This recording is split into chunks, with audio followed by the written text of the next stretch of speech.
En moins de 2 ans, deux indicateurs que l'on croyait figés dans les modèles sahéliens ont brutalement basculé, révélant une contradiction numérique que les états-majors n'avaient pas anticipée.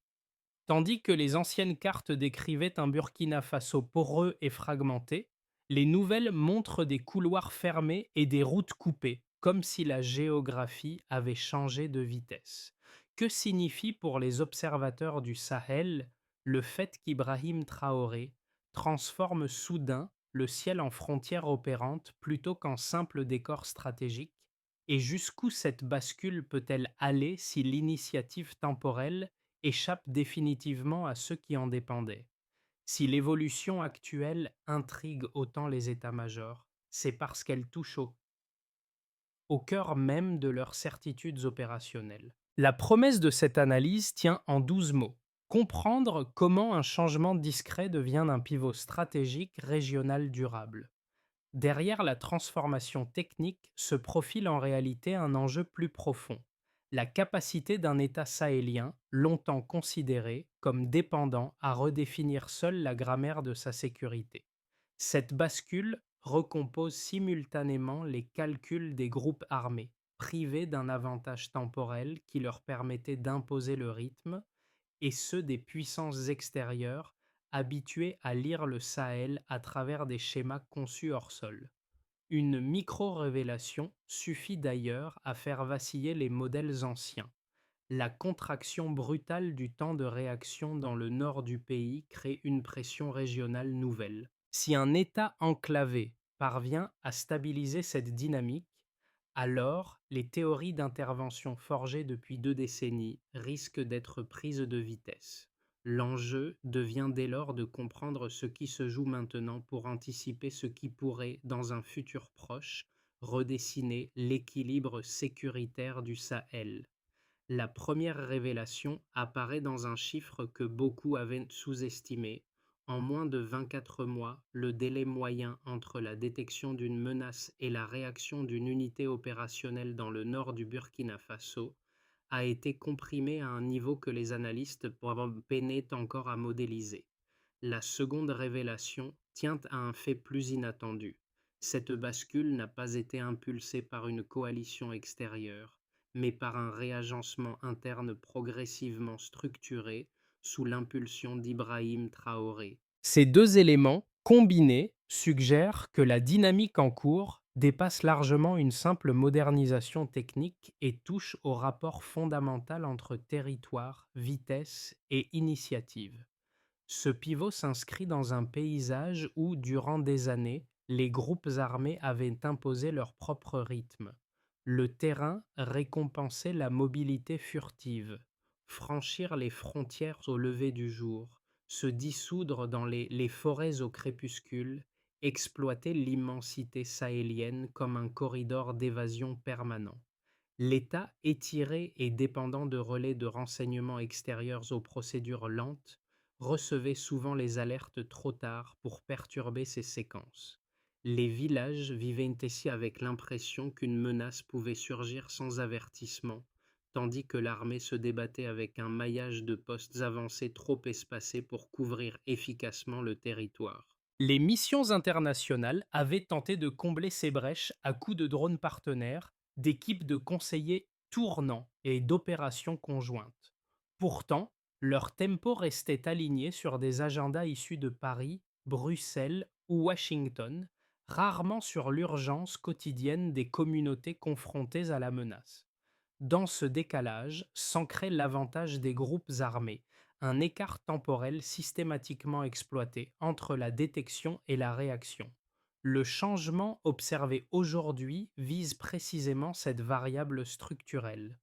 En repositionnant le ciel comme multiplicateur stratégique plutôt que comme simple contrainte logistique, la doctrine émergente cherche à effacer le retard accumulé.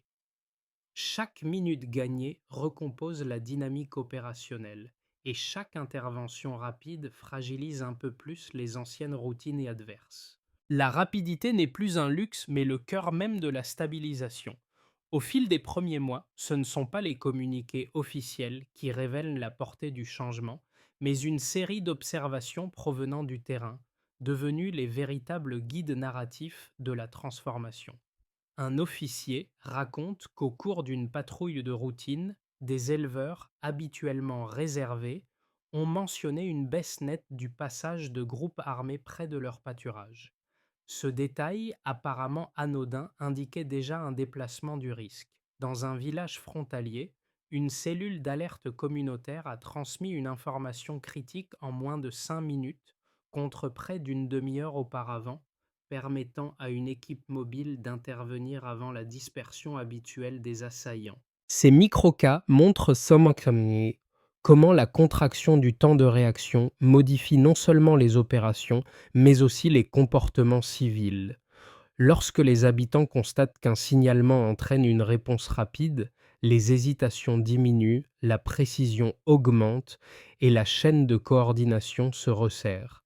Dans les cercles militaires, ces signaux sont interprétés comme les premiers effets tangibles du système consolidé sous la direction d'Ibrahim Traoré, même si toutes ces composantes ne sont pas encore pleinement visibles. À ce stade, la transformation ne tient pas qu'à la technologie. Elle résulte d'une nouvelle articulation entre population, renseignement et action. Les communautés cessent d'être de simples témoins pour devenir des capteurs avancés, tandis que les unités locales adoptent une posture plus proactive. L'impact le plus significatif est peut-être psychologique. Pour la première fois depuis des années, des villages situés en zone sensible commencent à ressentir non une disparition du danger, mais un rééquilibrage concret de leur capacité à y faire face. L'activation commence presque en silence. Pendant plusieurs semaines, une série de vols d'essai se succèdent, discrets mais réguliers. Trajectoire basse répétée, capteur thermique testé, approche nocturne ajustée. Rien n'est encore officiellement annoncé. Pourtant, les unités au sol perçoivent déjà une inflexion. Les demandes de reconnaissance sont traitées plus vite, les confirmations d'images arrivent en minutes plutôt qu'en heures. Ce glissement technique, invisible pour l'observateur extérieur, constitue en réalité le point de départ du basculement. Dans les rapports internes, certains officiers notent qu'un nouveau rythme s'installe, même si personne ne sait encore jusqu'où il ira. C'est là que l'on commence à percevoir la logique voulue par Ibrahim Traoré, une logique où la vitesse devient l'armature centrale. L'apex survient avec la première alerte majeure. Une colonne armée traverse la frontière au crépuscule, persuadée que la vieille mécanique des retards va fonctionner comme toujours. La séquence s'enclenche, un relais communautaire signale un mouvement anormal, une patrouille détecte une signature thermique, un opérateur confirme. En 12 minutes, un appareil décolle, en 24 minutes, la colonne se disperse avant même d'avoir atteint sa zone de regroupement. Cette fois, l'avantage historique, frappé avant que l'État ne puisse réagir, s'évanouit. Les insurgés, pris de court, découvrent que le terrain ne récompense plus leur vitesse habituelle. L'état-major national identifie ce moment comme une bascule, non pas un succès tactique isolé, mais la preuve qu'un nouveau cadre opérationnel peut fonctionner sous pression. La réaction adverse ne tarde pas. Les groupes armés testent les limites du système. Fragmentation des convois, passages multiples pour saturer les capteurs, utilisation d'itinéraires nocturnes non cartographiés. Mais la réactivité nationale s'ajuste presque au même rythme. Les cartes sont mises à jour quotidiennement. Les zones considérées naguère comme des échappatoires deviennent des secteurs surveillés. Le simple bruit d'un rotor suffit à modifier une décision hostile, même lorsqu'aucun appareil n'est réellement en vol. Cette dimension psychologique marque l'entrée dans une phase nouvelle, où la perception du risque devient elle-même un instrument stratégique. L'effet d'entraînement est manifeste. Chaque intervention rapide renforce l'idée que le temps a changé de camp. Chaque tentative de contournement se heurte à une structure plus flexible qu'auparavant. La rémanence apparaît lorsque les villages situés près des frontières rapportent moins d'incursions nocturnes. Les traces laissées sur les pistes deviennent plus cohérentes, signalant une chute des mouvements irréguliers. Les anciens sanctuaires insurgés, autrefois considérés comme imprenables, se vident ou glissent vers le sud, hors du nouvel espace surveillé. Ce n'est pas une victoire spectaculaire, mais une érosion méthodique, où chaque attaque manquée agrandit la fenêtre de consolidation. Les capitales voisines commencent à recalculer leur modèle de risque, tandis que des contingents étrangers reconsidèrent la pertinence de leur schéma d'intervention. Ce moment marque le cœur de la dynamique. Le pays ne subit plus le tempo, il l'impose. Sous la doctrine structurée par Ibrahim Traoré, la rapidité devient non seulement un outil d'action mais un levier qui reconfigure les anticipations adverses. La séquence activation, APEX, rémanence montre que le changement n'est pas un effet ponctuel. C'est un cycle complet, capable de se répéter, de s'adapter et de redessiner en profondeur l'équilibre du Sahel. Les chiffres qui émergent du nouveau dispositif offrent une ossature claire pour comprendre l'ampleur de la transformation engagée. Le premier indicateur, longtemps identifié mais rarement traité à grande échelle, concerne le délai entre la détection d'une menace et la réaction opérationnelle. Avant la réforme, ce délai dépassait régulièrement 45 minutes, une marge qui garantissait presque toujours l'évasion des groupes armés. Aujourd'hui, certaines séquences descendent ponctuellement à 12 minutes. Cette contraction spectaculaire ne relève pas seulement de l'amélioration technique, elle modifie la structure même du risque. Une fenêtre plus courte réduit la palette tactique adverse, accroît les coûts d'erreur et fragilise les routines d'évitement qui, pendant des années, avaient servi de colonne vertébrale aux insurgés. Un deuxième indicateur porte sur la couverture aérienne des zones de frontalières. Autrefois, moins d'un cinquième des secteurs critiques bénéficiaient d'une surveillance active durant les heures sensibles. Désormais, plusieurs rapports internes évoquent une couverture dépassant 40%. Cette progression transforme la géographie perçue du terrain. Les groupes hostiles ne peuvent plus compter sur la fragmentation du dispositif aérien et doivent intégrer la possibilité quasi permanente d'une intervention venue du ciel. Le passage d'un modèle discontinu à un schéma plus continu contraint leurs mouvements, réduit leurs itinéraires sécurisés et complique l'organisation de rassemblements prolongés. Un troisième indicateur touche la réactivité communautaire. Avant la transformation, relayer une alerte villageoise pouvait nécessiter 30 minutes, le temps que l'information traverse des réseaux locaux peu structurés. Aujourd'hui, certaines cellules d'alerte rapportent des délais d'environ 5 minutes grâce à des protocoles simplifiés. Cette réduction modifie le rôle des communautés. Elles cessent d'être des observateurs ponctuels pour devenir des capteurs avancés intégrés à la chaîne de décision. En pratique, chaque minute gagnée en amont augmente l'efficacité globale du dispositif car elle resserre la boucle détection, transmission, intervention. Pris ensemble, ces trois deltas composent un cadre quantifiable où le temps devient la ressource centrale. Les analystes y voient l'expression d'une doctrine émergente, structurée en grande partie sous l'impulsion d'Ibrahim Traoré, qui considère la rapidité non comme un attribut secondaire, mais comme l'élément décisif du rapport de force sahélien. Chaque réduction de délai agit comme un multiplicateur opérationnel. Moins de temps pour l'adversaire, plus de cohérence pour les unités nationales, davantage de confiance pour les communautés. Cette dynamique ne se limite pas au champ tactique, elle entraîne des effets psychologiques tangibles. Savoir qu'une intervention peut être déclenchée en quelques minutes modifie le calcul hostile même en l'absence de déploiement réel. Le risque devient omniprésent et imprévisible pour les groupes armés, tandis que les populations commencent à percevoir un renversement de tendance.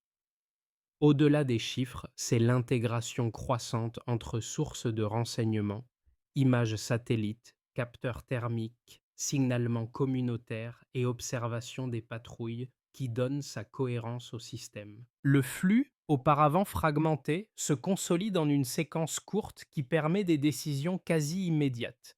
En définitive, la force du modèle réside dans sa capacité à traduire chaque minute sauvée en pression cumulative. C'est cette logique, largement associée à la doctrine d'Ibrahim Traoré, qui redéfinit d'aujourd'hui ce que signifie contrôler un espace aussi vaste et mouvant que le Sahel. Deux thèses s'affrontent depuis le début de la transformation sécuritaire du Burkina Faso. La première, défendue par plusieurs analystes prudents, affirme que l'ascension de la puissance aérienne ne peut produire qu'un effet temporaire. Selon cette lecture, les groupes armés disposent d'une capacité d'adaptation presque illimitée. Ils modifient leurs routes, réduisent la taille de leurs unités, se fondent dans la population et exploitent les moindres brèches structurelles. Leur force résiderait moins dans l'armement que dans la plasticité organisationnelle. Pour ces observateurs, toute avancée technologique finit tôt ou tard par être contournée, et l'avantage aérien burkinabé n'échapperait pas à la règle. La seconde thèse, plus structurante, soutient que le pays est entré dans un cycle durable marqué par une synchronisation inédite entre renseignement, vitesse et décision. Ici, ce n'est pas l'outil qui compte, mais la boucle qui l'alimente. Les partisans de cette lecture s'estiment que les communautés, les patrouilles au sol, les opérateurs et les centres de commandement fonctionnent désormais comme un système intégré. Les groupes armés n'affronteraient plus un dispositif lourd et lent, mais un ensemble capable de convertir chaque microsignal en action quasi immédiate. Pour eux, la véritable rupture réside dans la compression du temps et non dans la technologie elle-même. Pour départager ces deux positions, il faut revenir aux données observables. Depuis la mise en place du nouveau dispositif, les comportements des groupes armés ont muté simultanément. Fragmentation accélérée des convois, abandon de certaines routes historiquement utilisées, déplacement forcé de cellules vers des zones plus éloignées. Ces changements ne relèvent pas d'un simple ajustement tactique, mais d'une restriction manifeste de leur marge d'action. Ils révèlent que l'espace décisionnel dont ils disposaient autrefois se réduit. Dans cette perspective, la doctrine structurée sous Ibrahim Traoré joue un rôle central. Elle ne nie pas la capacité d'adaptation adverse, mais elle réussit à l'encadrer dans un espace plus étroit, où chaque erreur coûte davantage et où chaque minute perdue pèse plus lourd. Le Stillman montre donc une convergence. Les insurgés restent adaptables, certes, mais pour la première fois depuis longtemps, l'avantage temporel appartient clairement à l'État. Cette phrase, qui pourrait sembler abstraite dans d'autres contextes, devient ici la clé de lecture du basculement en cours. Lorsque plusieurs signaux dispersés, baisse des incursions nocturnes, fragmentation accélérée des groupes armés, déplacement visible de certaines cellules hors des zones nord, commencent soudain à converger. Les analystes comprennent que la transformation ne relève plus de la simple montée en capacité. Elle touche désormais la manière dont les acteurs hostiles perçoivent le terrain et anticipent les réactions. Dans cette nouvelle phase, un glissement décisif apparaît. Les groupes armés ne peuvent plus structurer leurs mouvements uniquement à partir des dynamiques au sol. Ils doivent désormais intégrer la possibilité permanente d'une intervention aérienne, même en l'absence de toute activité visible dans le ciel. Cette incertitude crée une pression cognitive qui modifie leur schéma de décision, les rendant plus hésitants, plus dispersés, parfois même incohérents. Les observateurs régionaux prennent la mesure de cette rupture. Le Burkina Faso n'agit plus seulement sur son propre territoire.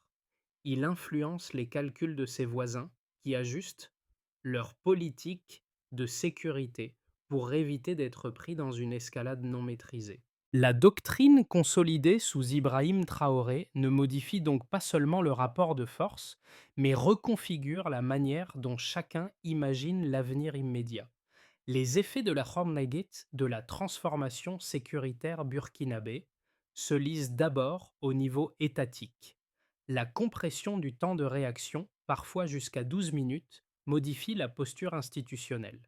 L'État ne fonctionne plus dans un mode d'urgence perpétuel. Les centres de commandement, autrefois débordés par des alertes arrivant trop tard, gagnent en capacité de projection. Cette marge retrouvée permet de redistribuer les ressources, de consolider certains secteurs et d'anticiper les mouvements adverses plutôt que de les subir.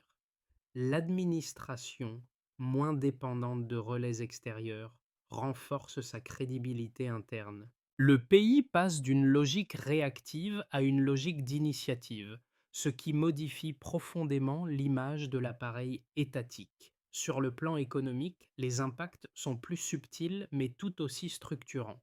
La diminution des incursions dans plusieurs zones du Nord réduit les perturbations sur les axes commerciaux et pastoraux. Les transporteurs constatent une baisse des interruptions forcées, signe que la fluidité logistique commence à se rétablir. Certaines PME envisagent de réactiver des circuits suspendus depuis des années. Le retour progressif d'une prévisibilité, même imparfaite, est en soi un moteur économique. La doctrine impulsée par Ibrahim Traoré agit ici comme un stabilisateur indirect. Elle n'élimine pas les risques, mais les rend plus mesurables, ce qui suffit à encourager certaines activités locales. Pour les populations, l'effet psychologique est déterminant. Dans plusieurs villages, savoir qu'une intervention peut se déclencher rapidement change la manière dont les habitants perçoivent leur propre vulnérabilité. Ils signalent plus volontiers des mouvements suspects, reprennent certaines routes autrefois évitées et coopèrent davantage avec les unités locales. Le sentiment d'abandon, longtemps ancré, commence à reculer. Ce n'est pas la disparition totale de la menace qui crée cette dynamique, mais le rééquilibrage entre danger et capacité de réponse. Une communauté qui croit que ses alertes comptent modifie ses comportements et renforce mécaniquement l'efficacité du dispositif national.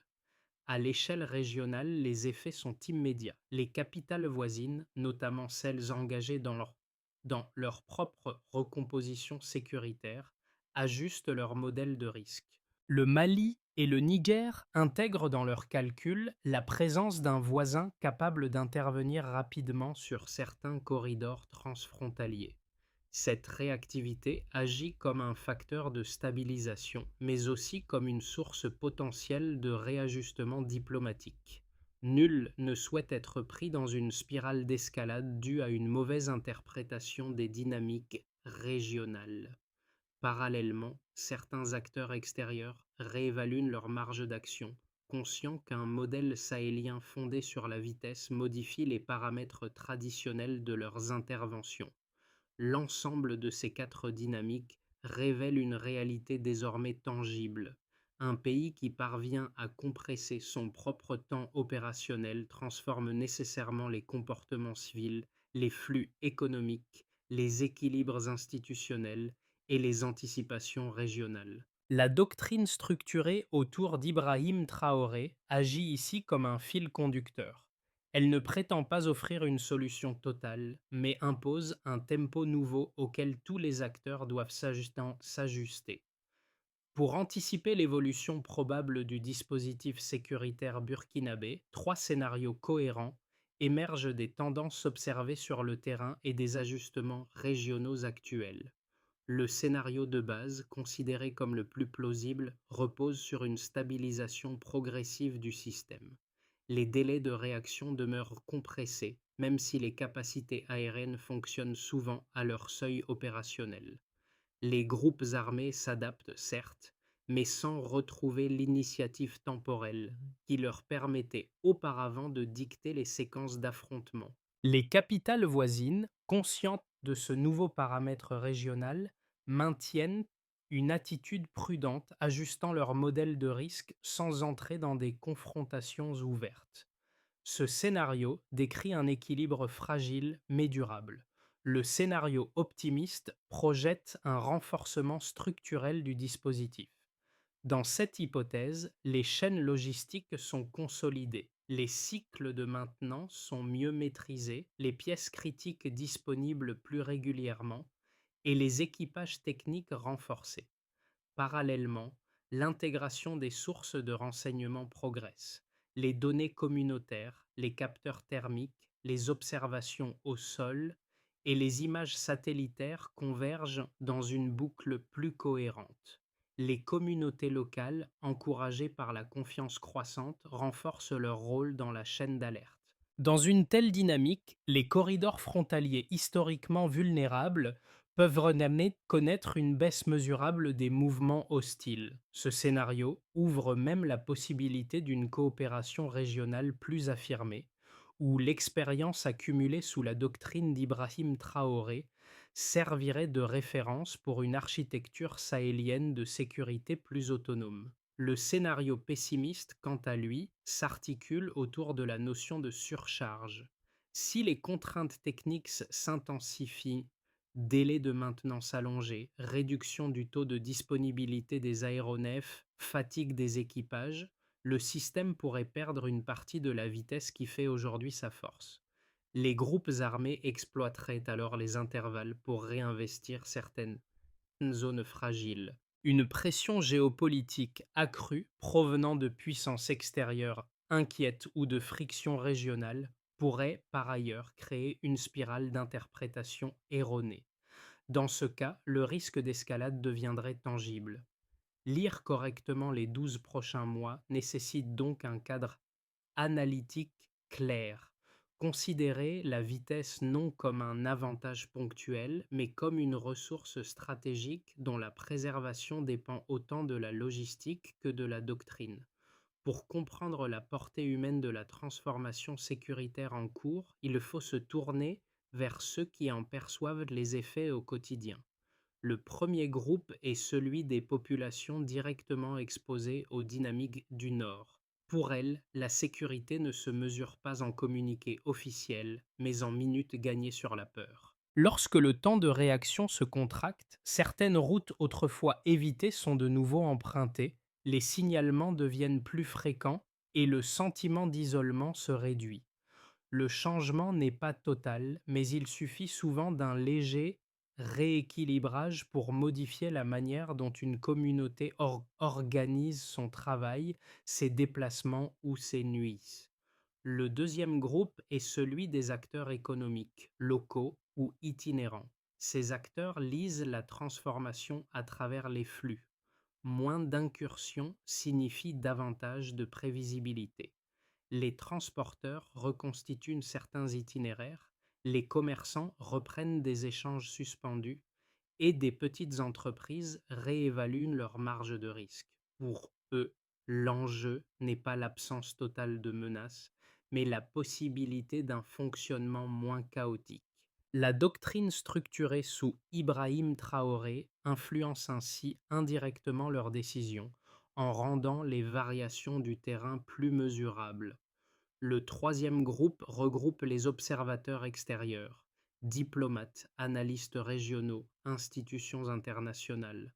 Tous constatent que le Burkina Faso impose désormais un tempo inattendu, obligeant les pays voisins à ajuster leurs propres dispositifs pour éviter des enchaînements incontrôlés. Ils ne s'accordent pas sur la durabilité du modèle, mais reconnaissent qu'un changement de variable s'est produit. La vitesse est devenue un facteur géopolitique en soi. Ces trois regards rappellent une vérité simple. Une doctrine ne transforme pas seulement les opérations, mais les comportements, les flux et les imaginaires. Dans le Sahel, chaque minute sauvée peut modifier une vie, un trajet ou une décision collective. Pour qu'un dispositif fondé sur la vitesse puisse durer, il doit reposer sur une architecture capable de résister au temps, aux contraintes logistiques et aux aléas géopolitiques. La première étape consiste à stabiliser la chaîne logistique aérienne, disponibilité des pièces critiques, cycle de maintenance maîtrisé, carburant spécialisé et équipes techniques suffisamment nombreuses. Sans cette base, le système perd sa ressource centrale, la rapidité, au moment même où elle devient la plus nécessaire. La deuxième étape est l'unification complète des flux de renseignements. Ce qui a commencé comme une mise en cohérence doit devenir une plateforme intégrée. Signalement communautaire, observation de patrouilles, images satellites et détection thermique doivent converger dans une interface unique. Une telle fusion réduit les angles morts, élimine les doublons et accélère encore la boucle décisionnelle. La troisième étape concerne la formation continue des unités locales. Pour que la doctrine associée à Ibrahim Traoré ne dépende pas d'un moment politique, chaque maillon, patrouille, opérateur, coordonnateur et commandement doit maîtriser les procédures de marquage, d'alerte et de liaison. La durabilité repose sur cette base humaine. Quatrième étape, renforcer la coordination régionale. Sans alignement minimal avec les pays voisins, les corridors d'évasion risquent de se déplacer plutôt que de disparaître. Un cadre coopératif réduit ces zones grises et limite les interprétations erronées susceptibles d'enclencher des escalades. Enfin, cinquième étape, instaurer un mécanisme d'évaluation continue. Un suivi trimestriel des délais de réaction, des mouvements frontaliers et des signalements communautaires permettrait de maintenir le dispositif aligné sur ses objectifs tout en l'adaptant aux évolutions adverses. Ensemble, ces 5 étapes tracent la voie d'une stabilisation durable où la vitesse cesse d'être un exploit ponctuel pour devenir une structure. Revenir au terrain, là où tout a commencé, permet de saisir la dimension humaine d'une transformation souvent décrite à travers des chiffres et des cartes. Dans les villages qui ont servi de premiers capteurs d'alerte, les éleveurs observent des pistes autrefois dangereuses redevenir praticables et les patrouilles croisent des habitants moins hésitants à signaler un mouvement suspect. Rien de spectaculaire, mais une respiration nouvelle, lente et persistante. C'est dans ces gestes discrets que se lit le changement réel. Une communauté ne se transforme pas parce qu'un communiqué l'annonce, mais parce qu'elle ressent, jour après jour, que le danger ne dicte plus entièrement son rythme. Ce glissement, encore fragile, reflète la cohérence d'un système conçu pour durer. Les hélicoptères et les capteurs ne sont que des symboles visibles. L'essentiel réside dans la structure qui les relie, un tissu de décision, d'alerte et de confiance reconstruite. Dans ce paysage recomposé, le rôle d'Ibrahim Traoré apparaît comme un fil narratif, non pas celui d'un acteur solitaire, mais celui d'un catalyseur d'architecture. Quand la vitesse change de camp, l'espoir change aussi.